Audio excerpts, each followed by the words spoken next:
Hi everyone, welcome to legal mystery simplified. आज हम लोग कंपनीज एक्ट का चैप्टर 2 स्टार्ट करने जा रहे हैं, that is incorporation of company and matters इncidental thereto। Section 3, formation of company. Clause 1, a company may be formed for any lawful purpose by subclause A, 7 or more person, where the company to be formed is to be public company. Subclause B, 2 or more persons where the company to be formed is to be a private company. Or subclause C, 1 person where the company to be formed is to be one person company, that is to say a private company, by subscribing their names or his name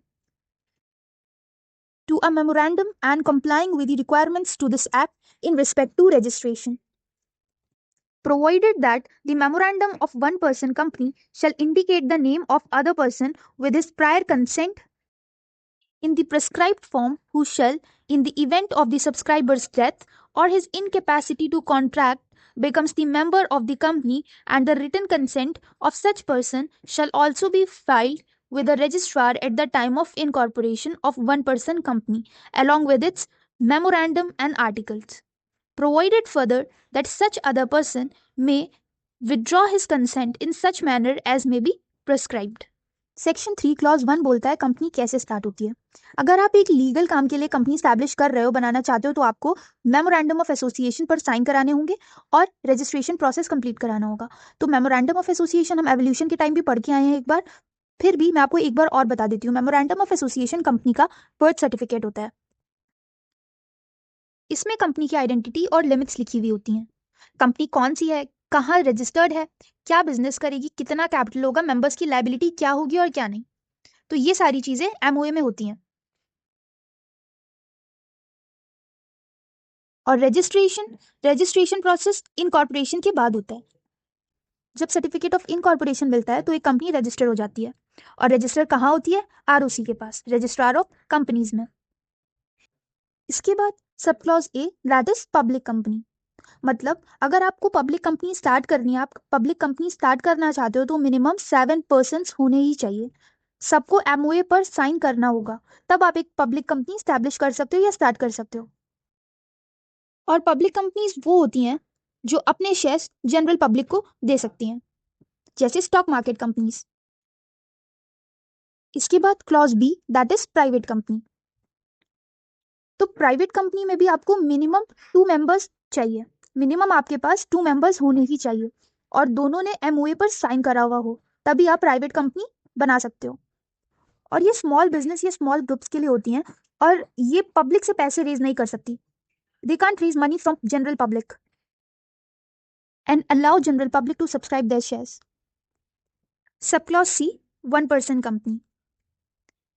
ये सिर्फ एक ही person से बनती है, मतलब वही person उसका share holder भी होता है और वही पर्सन उसका ओनर भी होता है। ये कंपनी लॉ के अकॉर्डिंग प्राइवेट कंपनी जैसी ट्रीट करी जाती है। It comes under the ambit of private company. ये सोलो बिजनेस वालों के लिए होती है जिन्हें एक लीगल प्रोटेक्शन चाहिए अंडर लॉ। अब प्रोविसो फर्स्ट देखते हैं, नॉमिनी रूल। ओनर को एमओए में लिखना होता है ये बंदा मेरी जगह कंपनी संभालेगा। इफ इन केस मेरी डेथ हो जाती है, मैं मेंटली इनकेपेबल हो जाता हूँ, तो लीगली कंपनी चलाने लायक कौन है? उस बैकअप पर्सन को रिटन कंसेंट देना होता है और ये कंसेंट रजिस्ट्रार ऑफ कंपनी के पास फाइल होती है। ये फर्स्ट प्रोविसो बोल रहा है।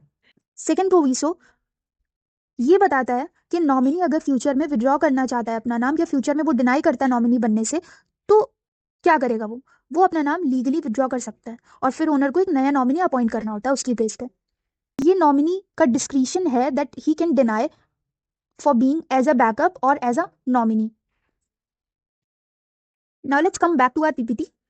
Provided also that the member of one person company may at any time change the name of such other person by giving notice in such manner as may be prescribed. Provided also that it shall be the duty of the member of one person company to intimate the company the change, if any, in the name of other person nominated by him by indicating in the memorandum, otherwise within such time and in such manner as may be prescribed, and the company shall intimate the registrar any such change within such time and in such manner as may be prescribed. Provided also that any such change in the name of person shall not be deemed to be alteration to the memorandum. Clause 2. A company formed under subsection 1 may be either A. Company limited by shares, or B. Company limited by guarantee, और C. An unlimited company. तो वही जो हमने अभी पढ़ा है, आप nominee किसी और को भी बना सकते हो, कभी भी बना सकते हो, बस प्रॉपर नोटिस देना होता है विद इन प्रिस्क्राइब्ड टाइम। तो जो 1% कंपनी का मेंबर है उसकी ये ड्यूटी है कि पहले अपनी कंपनी को इन्फॉर्म करना होगा उसे, और फिर कंपनी रजिस्ट्रार ऑफ कंपनीज को इन्फॉर्म करेगी। मतलब या तो आप एमओए में अपडेट कर सकते हो या किसी लीगल फॉर्म के थ्रू चेंज शो कर सकते हो। ये सब फिक्स टाइम लिमिट के अंदर करना होता है।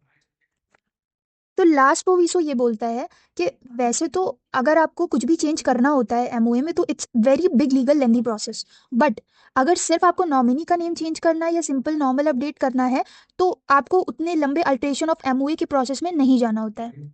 अब सेक्शन 3 क्लॉज 2 कंपनी के टाइप्स। तो जब आप कंपनी बनाते हो तब आपको स्टार्टिंग में ही चूज करना होता है कि आपकी कंपनी का टाइप क्या होगा। सब क्लॉज ए बोलता है कंपनी लिमिटेड बाय शेयर्स, मतलब मेंबर्स का लॉस इसमें सिर्फ उनके शेयर्स के अमाउंट तक ही लिमिटेड होता है।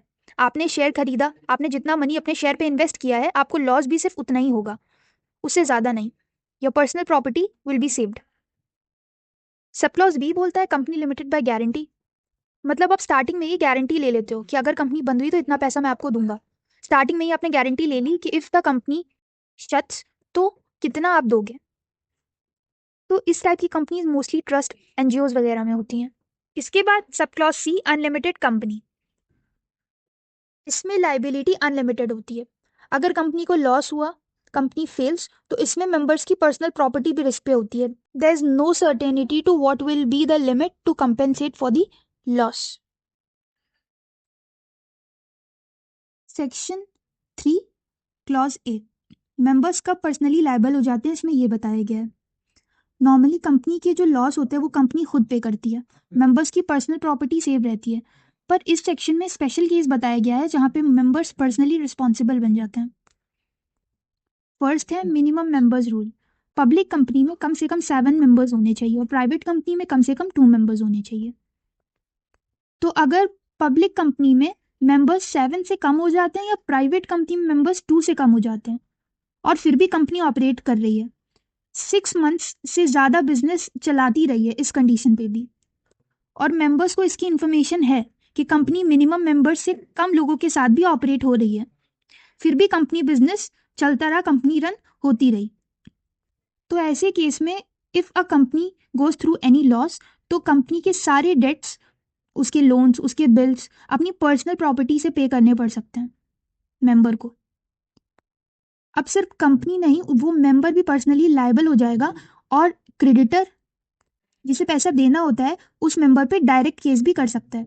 और वैसे एक और कंडीशन भी है जहाँ पे मेंबर्स पर्सनली लायबल हो जाते हैं, that is lifting of corporate wheel, वो हम आगे पढ़ेंगे। इससे आरओसी के ऑफिशियल एडजुडिकेशन ऑर्डर्स हैं कुछ जो रिसेंट में आए हैं, उनके बारे में आपको बताती हूँ। Haria auto camp limited ROC adjudication order Ahmedabad 2025 under companies act 2013 section 3 clause 1 sub clause A, section 3 clause A and section 10। It's an quasi judicial authority decision. तो इस केस के फैक्ट्स, तो इसके फैक्ट्स ये हैं, हैरिया ऑटो कैंप लिमिटेड एक public company थी। Law के अकॉर्डिंग पब्लिक कंपनी में मिनिमम 7 मेंबर्स होने चाहिए, कंपलसरी है। 23 मार्च 2023 से 30 नवंबर 2024 तक कंपनी के मेंबर्स 6 हो गए थे। ये इसलिए हुआ क्योंकि एक शेयर होल्डर ने अपने शेयर्स डीमैट मोड में ट्रांसफर कर दिए थे, इससे टोटल मेंबर्स 7 से कम हो गए। मतलब डीमैट अकाउंट मतलब इलेक्ट्रॉनिक मोड में ट्रांसफर कर दिए थे, और कंपनी को इस बात की नॉलेज थी, इंफॉर्मेशन थी, उसने 6 मंथ्स से ज़्यादा टाइम तक बिजनेस फिर भी कंटिन्यू रखा।